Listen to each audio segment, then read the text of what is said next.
Sinasabi ko sa inyo to ng madalas. Kahit tama ang iyong ginagawa, kung sasamahan mo ng yabang, wala ring silbi.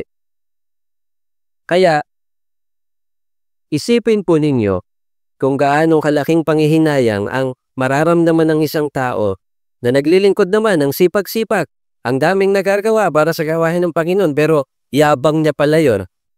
Pagharap niya sa Panginoon, sasabihin ng Panginoon sa kanya, hindi kita kilala. Invalid yung iyong mga ginawa. Kaya hindi lang sa mga nakikita natin, okay, yung pagpasa ng ating mga gawa. Lalong higit dun sa hindi natin nakikita kasi it's all about the heart. Sa puso natin talaga yan, sa motibo natin.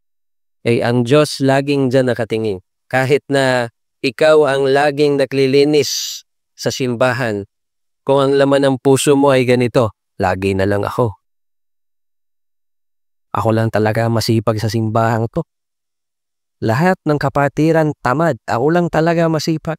Paano na si pastor at pastora kung wala ako? Kaya, ang bira.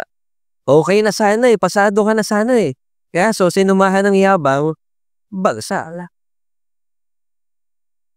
Amen? Kuha niyo po?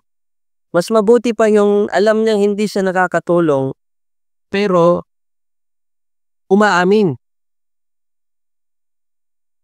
Gusto ko sanang tumulong kasi wala akong magawa, wala akong pantulong, yung katawan ko sumusupo na. Nauunawaan ng misyon. Kaysa doon sa may ginagawa ka nga pero sinasamahan natin ng pagmamataas.